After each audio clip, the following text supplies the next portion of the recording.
and I have felt a presence that disturbs me with the joy of elevated thoughts, a sense sublime of something far more deeply interfused, whose dwelling is the light of setting suns, and the round ocean, and the living air, and the blue sky, and in the mind of man, a motion and a spirit that impels all thinking things, all objects of all thought, and rolls through all things. William Wordsworth, lines written a few miles above Tintern Abbey, 1798.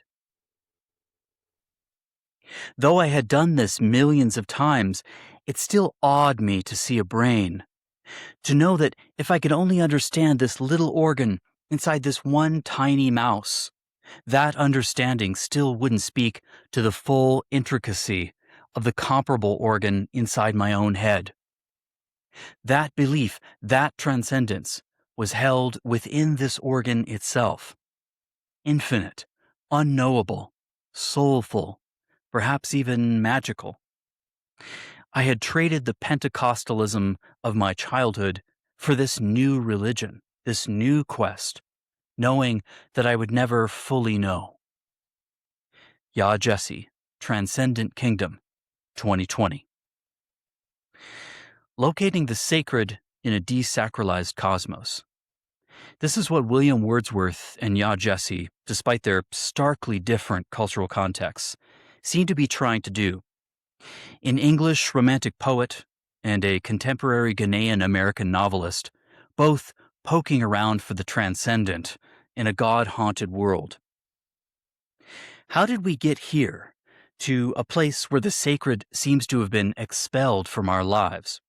And what, if anything, is worth saving from the rubbish bin into which many of us have tossed religion? There are some who have been busy rooting through that trash.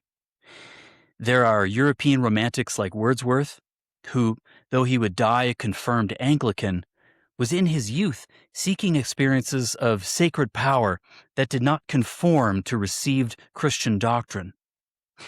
And that is also the struggle of Jesse's largely autobiographical character, Gifty, a Stanford PhD student in neuroscience who spends her days dissecting mouse brains, trying to unlock the mechanisms of the opioid addiction that claimed her brother, while trying not to let science's explanatory power completely replace the Christian faith of her youth, a faith that, to her atheistic colleagues, smacks of naivete. Now a researcher, Gifty muses that, quote, I almost never hear neuroscientists speak about the soul. But when I was a child, I called this essence, the brain, a soul, and I believed in its supremacy over the mind and the heart, its immutability and connection to Christ himself, end quote. Why must there be a zero-sum game between religious and secular constructions of reality? The cultural relativism of the modern world foists upon us a jar of religious oil and secular water. You might try to mix them somehow, but it probably won't work. Yet Wordsworth, Jesse, and many others besides cannot resist vigorously shaking that jar to see if these antithetical substances might begin to cohere a bit, to see if there might just be some divine fragments lying around within modern life. Scholars of religion now have a term for such people, those who feel or want to feel that there's something more, something that both the constraints of religious dogma and the relentless forward motion of science, technology, and industry seem to leave out. The spiritual but not religious crowd, or SBNRs for short. You surely know them. They are the kind of people who do forest bathing in lieu of church or temple or mosque. If you've ever been stirred by Henry David Thoreau, or John Muir, or Rachel Carson, or Annie Dillard, maybe you are one of these folks. Maybe you've defended the SBNR perspective at a family reunion or a dinner party. Or maybe you've simply noticed something in the broader culture, fascination with UAPs, formerly UFOs, the popularity of novels like The Mists of Avalon or TV shows like The OA, the resurgence of interest in psychedelics, the fervor of conspiracy theorists. All of it seems vaguely religious in nature, though clearly not identifiable as religions.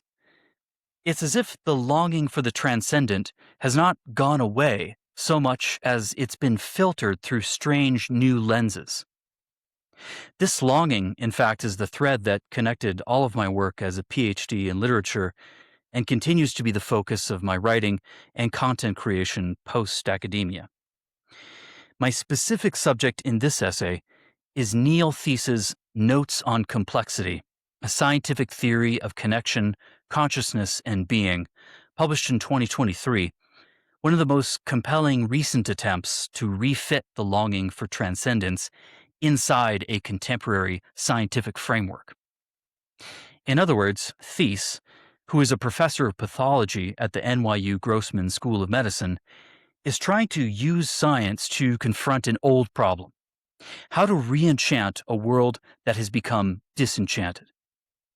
I appreciate contemporary attempts to use science in such a manner, but although the book's synthesis is generous and intellectually ambitious, it asks us to push aside the ambivalence, the grief, and the guilt that give the problem of re-enchantment its actual historical and psychological weight.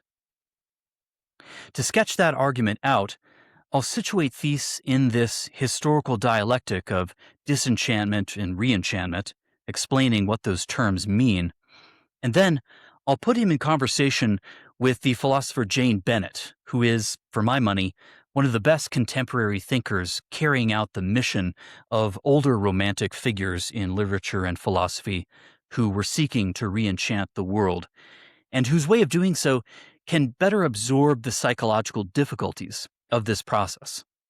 And then I'll draw on an assortment of other figures, from Sigmund Freud to Annie Dillard, to flesh out the historical and psychological realities that I think are a bit obscured by the way that Thies brings together science and religion. Thies is fully self-aware about his place in the lineage of re-enchanters. In a 2019 chapter entitled Microscopes and Mystics, he wrote an explicit response to fellow complexity theorist Stuart Kaufman's earlier call in his book Reinventing the Sacred for the science of complexity to ground a re-enchanted worldview. Notes on Complexity, in other words, is not a free-floating synthesis written outside any particular tradition. It's a deliberate contribution to a multi-decade conversation among complexity theorists who think that the new sciences of self-organization and emergence can do or could do the cultural work that doctrinal religion no longer can. At the beginning of his author's note, Thies explains that, quote, "As I grew older, I was drawn to mathematics, geology, astronomy, modern physics, and cosmology, subjects that could reveal aspects of the world normally hidden from view. Religion, too, called out to me as it addressed the realm of the ineffable. I had no firmly held belief that one had to choose between science and religion, so I never privileged one over the other." End quote. The science of complexity, a kind of sister field to chaos theory, is, for Thies, the big idea that ties it all up with a bow: the scientific worldview and the ineffable, which is usually the realm of God talk. I want to believe that Thies has succeeded in performing this magic trick. The word interdisciplinary is too small and secular a term for the kind of reading across fields Thies does here.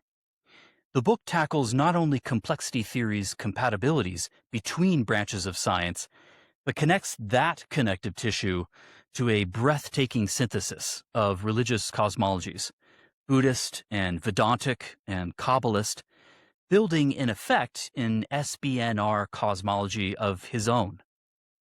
So Thies, along with Jesse, Wordsworth, Muir, and Dillard, are all essentially in the business of re-enchantment. That is, Each is critically responding to that monumental shift in Western culture that the great German sociologist Max Weber called Entzauberung der Welt, literally the demagification of the world, or the removal of magic from existence. But in English, demagification is kind of clunky, so disenchantment. The disenchantment tale, as Jane Bennett calls it, is the story that we modern Westerners tell ourselves of our own arrival. And you already know the plot. We were once enchanted, and now we're not, because we're just smarter now. But in this story of how we became modern, pay attention to the prefix dis. Today's situation is a negation, a reversal of how things used to be. When we describe the conditions for modernity's coming, we begin with a rupture. Modernity, quote unquote, is never just a neutral word that refers to our contemporary age. It's an historical situation defined by its break with a dubious past. A past thought of as benighted by ignorance, a rather unsympathetic view, or as a past in which a childlike wonder at the world, however mistaken, somehow persisted. We can call that the sympathetic view. But both views are negative judgments. One is just a little bit kinder than the other. The problem that I want to dwell on, the one that sits at the heart of my main complaint with Thies's otherwise quite good book, has to do with the strangeness of modernity's attitude toward its own past. The story moderns tell themselves is more or less this. Our ancestors were poor but unhappy fools. We feel sorry for them, but they were, admittedly, content and connected in ways that we are not. Natural cycles were superseded by linearity and progress, but hey, it was a pretty decent trade. We get a sense of history out of the deal. Divine powers that once inhabited trees and rivers and stones are expunged by a jealous God, and then God himself is jettisoned. But easier to cope with an endless expanse of empty space and inert matter than an interminable fear of an interminable unknown. Rationality beats magic, right? Right. Then why the long face, ye moderns? Poor but happy fools, our ancestors. Poor but happy. Collectively, we're clearly of two minds when we sit with the break we have made with our past, when we decided to set aside childish things like magic and belief in the power of ritual in favor of ways of being and knowing that felt more mature, but that also rendered the world inert and lifeless, and therefore calculable and manipulable. In a word, we are ambivalent. Bennett's anatomy of the disenchantment tale, or at least Weber's version of it, which remains the most influential, is essentially an anatomy of this ambivalence. As she puts it, quote, 1. Our modern, highly rationalized world, characterized by calculation, stands in stark contrast to a magical or holistic cosmos, a cosmos toward which we have a double orientation of superiority and nostalgia. 2. Although this world opens up a domain of freedom and mastery, we pay a psychic or emotional toll for demagification in the form of a lack of community and a deficit of meaning. 3.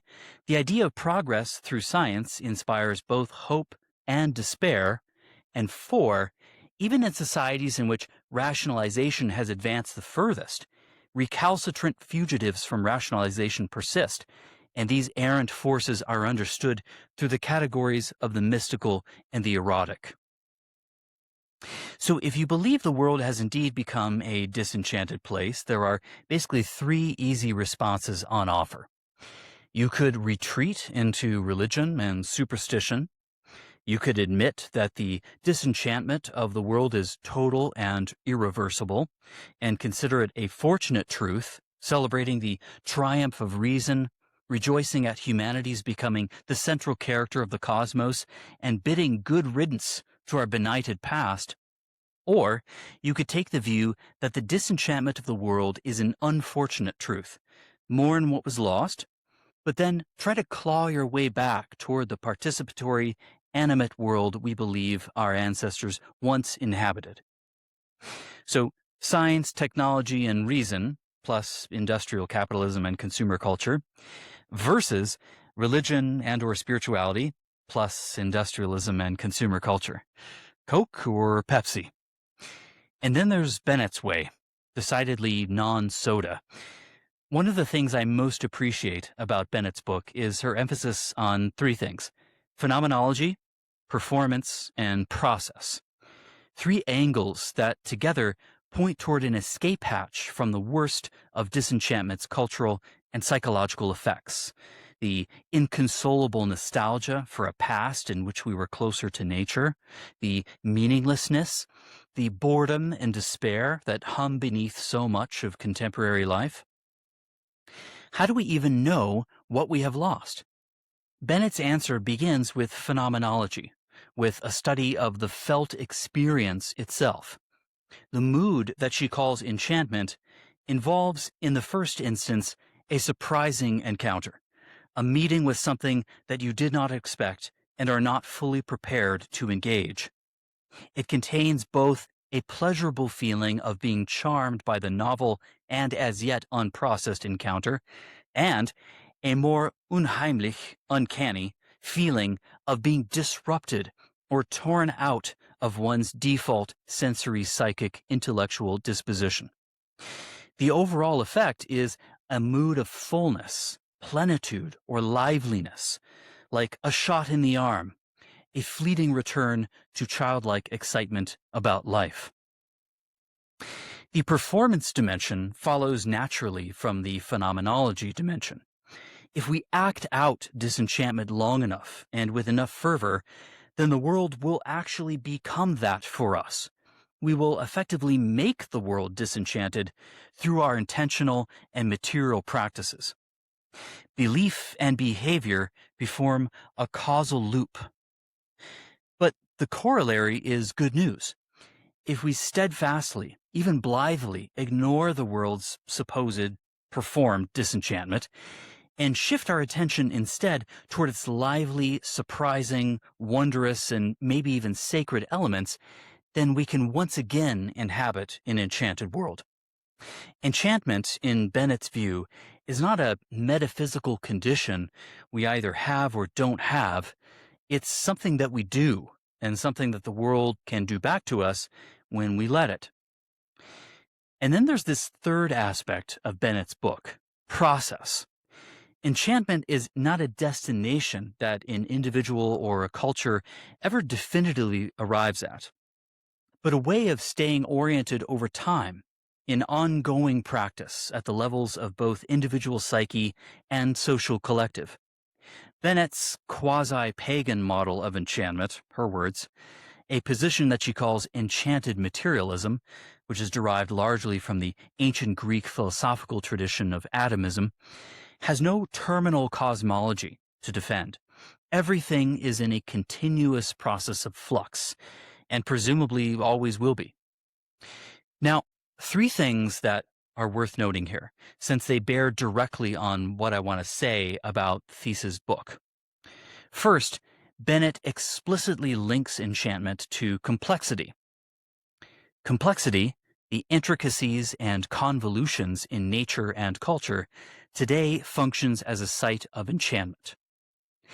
Her book even contains a small section on nanotechnology for the wonder at matter that it provokes. Second, Bennett dismisses telos, the idea that the universe is moving toward some predetermined end. Her view is anti-teleological. There is no particular place we are headed.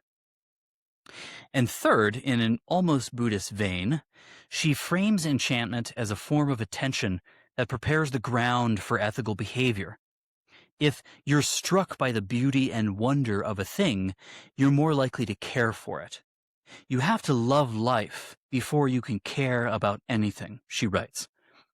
To some small but irreducible extent, one must be enamored with existence, and occasionally even enchanted in the face of it, in order to be capable of donating some of one's scarce mortal resources to the service of others.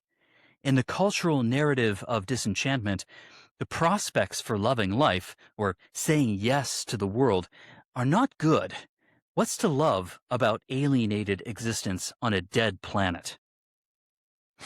And what is this concluding remark by Thies in his final chapter, if not a call to re-enchantment in nearly Bennett's own register? Thies asks us to reject a kind of quotidian empiricism, to reject what he calls the routine sensory evidence that our day-to-day world is solid and wholly independent of us, the common sense view that everything only looks like a thing. He goes on. It is our perceptions and intuitions that co-create this illusion that material objects exist independently and that they are separate from each other. The parts are not, cannot be, separate from the whole. It is our misapprehension that each of us is an unimportant cog in an unfeeling, non-living universe.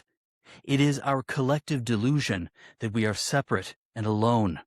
It is our training, by neurodevelopment, by instinct, by teaching, that causes us to forget the innocent but not naive sense of connection we carry with us from the womb before we enter into a seemingly independent life. But what can be unlearned can be relearned. What can be lost can be found. In other words, re-enchantment is possible. Here, Bennett and Thies converge pretty strongly. Listen to these two passages side by side. Bennett, on the atomist tradition of Epicurus and Lucretius, writes, Lucretius's idea of a primordial declination, the swerve of atomic particles that result in the myriad forms of matter all around us, speaks to our intuitive sense that the world is open-ended, that the future is not determined until the moment of its arrival, that chance is in the nature of things. Compare this to Thies as he closes his book. Nothing is determined or fixed. Every moment has the random potential to surprise us with new possibilities. The enchanted materialist, quoting Lucretius, Bennett, and the Zen Buddhist medical researcher writing on complexity theory, Thies, arrive at the same indeterministic view of time and matter. This is where I want to bring in two other thinkers, because the territory I've been describing is exactly the territory that Morris Berman and Charles Taylor have already spent decades mapping. Berman, in The Re-enchantment of the World, published all the way back in 1981, is the more traditional of the two. He argues straightforwardly that something was wrong with our entire worldview, that Western life seems to be drifting toward increasing entropy, economic and technological chaos, ecological disaster, and ultimately psychic dismemberment and disintegration. His diagnosis seems to sit squarely in the nostalgic camp. The pre-modern world, he writes, was that of an enchanted world in which rocks, trees, rivers, and clouds were all seen as wondrous, alive, and the cosmos was simply a place of belonging. We were not alienated observers, but direct participants, a state he calls participating consciousness, a merger or identification with one's surroundings, a psychic wholeness that has long since passed from the scene. Berman, writing in a mode now very familiar to readers of spiritually minded nature writers, is unembarrassed about wanting that psychic wholeness back, and this is more than understandable. Charles Taylor's account, in A Secular Age, published more recently in 2007, is more nuanced. What Taylor calls conditions of belief describe the whole context of understanding in which our moral, spiritual, or religious experience and search takes place. It's basically the entire historical cultural background against which certain beliefs become, well, believable. This context could be a modern secular age or a pre-modern religious age. The achievement of Western modernity, on his account, is to have made a self-sufficing humanism into a widely available option, For some time after the arrival of Christianity in Europe, belief in God was more or less taken for granted. Yet somehow, a belief in ourselves alone as arbiters of truth and meaning became an option. Atheism became an option. How that happened is the subject of Taylor's 800-plus page book. But anyway, as soon as this self-sufficing humanism became available as a position that one could intellectually and morally arrive at and socially proclaim without fear of punishment, a kind of relativism arrived on the scene. One could choose to believe or not. As a result, he writes that naivete is now unavailable to anyone, believer or unbeliever alike. No one in our hyper-connected world can remain unaware that their beliefs exist alongside other different or competing beliefs, putting all of us in a rather awkward position of having to choose. We are, in Taylor's words, cross-pressured between systems of belief and unbelief. And when it comes to the historical dialectic of disenchantment and re-enchantment, this sense of being torn between beliefs can help to explain the formation of the spiritual but not religious group, those like Thies, who refuse to pick sides between the disenchanting force of science and the enchanting force of religion. Or at least, this is often how science and religion have been perceived by cultural conservatives. To quote Taylor again, alongside the wide sense of malaise at the disenchanted world, a sense of it as flat, empty, and the consequent multiform search for something within or beyond it, which could compensate for the meaning lost with transcendence, he notes the emergence of a growing category of people who, while unable to accept Orthodox Christianity, are seeking some alternative spiritual sources. Many, and among them the best and most sensitive minds, were cross-pressured, looking for a third way. Thies himself acknowledges something very close to this historical claim.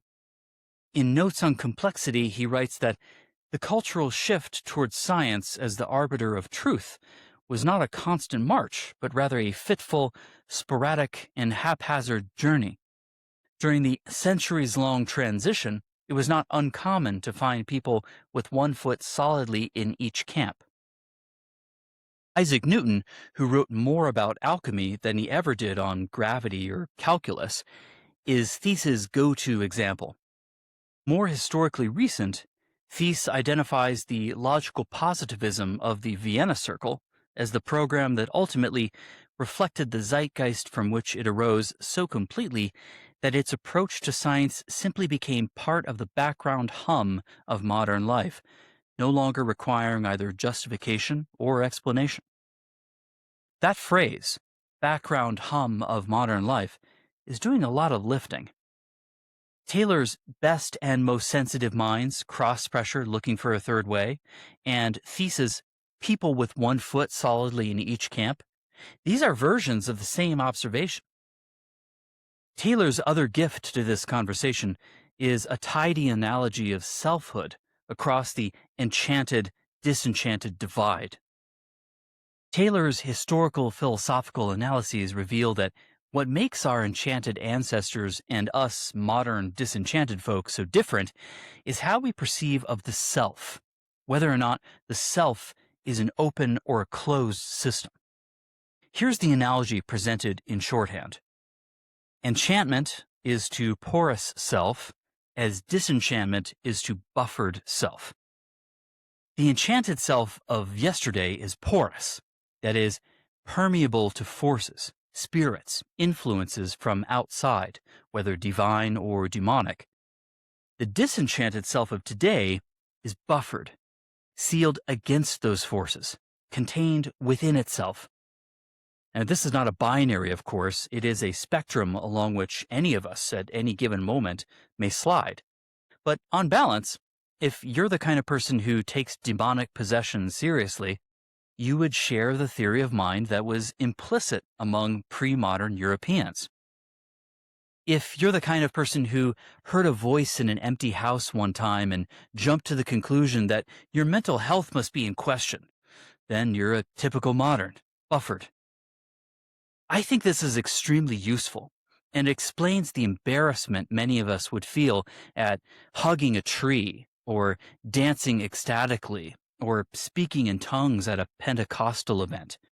Those are all behaviors which evince a porous self, a porous theory of mind, which we Western moderns had already more or less collectively decided that that was not how we should show up in the world anymore. One of Bennett's unique offerings among these philosophers and historians who have written about disenchantment is the recognition that we never really were fully disenchanted to begin with. That is why she drops the prefix re from enchantment. There's no reason to go back to a place that we never left. Where Berman speaks of our participation in a cosmic drama, Bennett speaks of performance, the practices, the attentional habits, the everyday rituals by which we keep enchantment or disenchantment alive within ourselves. Where Berman wants us to return, Bennett asks us to notice that we've never really left. There have always been those fugitives from the process of disenchantment, even in the most rationalized corners of modern life. Neil Thies, I think, would appreciate Bennett's framing in several respects. After all, he is one of those fugitives. The link between enchantment and complexity is the obvious one. Bennett's both and logic, material and enchanted, scientific and wondrous, really jives with those parts of Thies's book where he marvels at the material world.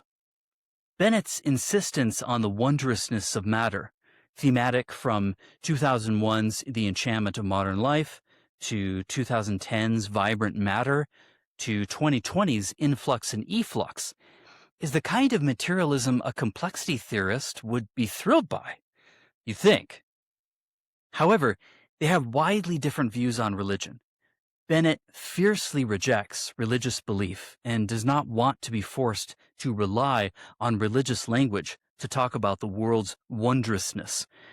Thies wants to transpose a religious sense of awe onto the natural world and finds certain religious worldviews, Buddhism especially, to be perfectly amenable to a scientific understanding of nature.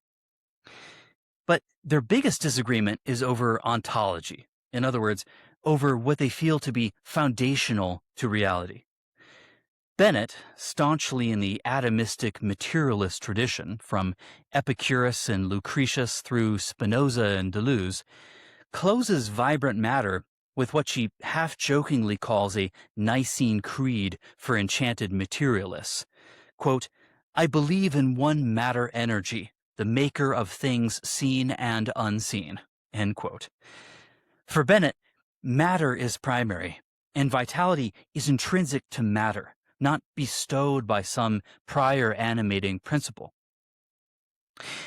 Thies's mature position, articulated across a series of papers with his collaborator Menes Kafatos under the heading Fundamental Awareness, is precisely the opposite. A monistic idealism in which consciousness or awareness is primary and the material universe arises from that prior awareness. As he put it in a 2023 Tricycle interview with James Shaheen, the human brain is sampling that larger universal mind, that fundamental awareness, the way a radio samples radio waves. So, pretty much the opposite of Bennett's enchanted or vital materialism. And this is not a small disagreement. Bennett finds one matter energy all the way down. Thies finds fundamental awareness all the way down. For Bennett, it's all matter energy, and for Thies, it's all mind, reenacting that ancient philosophical debate between materialism and idealism. And the corollary at the level of telos is also significant here. Thies's complexity cosmology is certainly not as open as orthodox theism on the question of teleology. There is no rapture at the end of Thies's universe, and from what I can tell, no heaven or hell. But it nevertheless wants something Bennett, I think, would resist, a metaphysical totality, a place where the parts cohere into a seamless living whole. And those are Thies's words, seamless living whole. So, same project, the reanimation or re-enchantment of the cosmos, but approached from completely opposite directions. Yet, there is a real and important place where Thies and Bennett do agree. Both believe that reattuning ourselves to the world is fundamentally an attentional practice. Thies's Zen training, his decades of contemplative discipline, his repeated invitations to look again at the everyday, these are not separable from his desire to more fully develop the field of complexity theory. They are continuous with it. Likewise, Bennett's emphasis on the nature of the experience of enchantment, the self-fulfilling prophecy of its performative dimensions, the idea that it's a continuous process that one can participate in. All of these invite self-analysis with regard to how one pays attention to things. Both writers want to teach the reader how to look. The disagreement is not about whether attention matters, but about what one finds when one attends. Thies finds awareness. Bennett finds matter energy. The difference between these findings is real, but the practice of looking is, for both, the place where re-enchantment actually happens. And this returns me to my original complaint, which I hope is a bit sharper now. Notes on Complexity is a marvelous little book, and Thies's instinct to bring science and the ineffable into a single frame is one I share. Obviously, we're going to have to keep talking about the role that we want science to play in our lives, whether we would rather cast it as an enchanting force in this world or as a disenchanting force. The attentional practice Thies models is one that I want to learn from, but the satisfaction of his synthesis does not seem to capture the full psychological reality of the condition that the book is trying to address. The complex and painful emotional states of ambivalence, grief, and guilt do not appear very much in Notes on Complexity, and I can't help but wonder, if he were to rewrite the book, what place those emotions would have in a cosmology that resolves into a seamless living whole.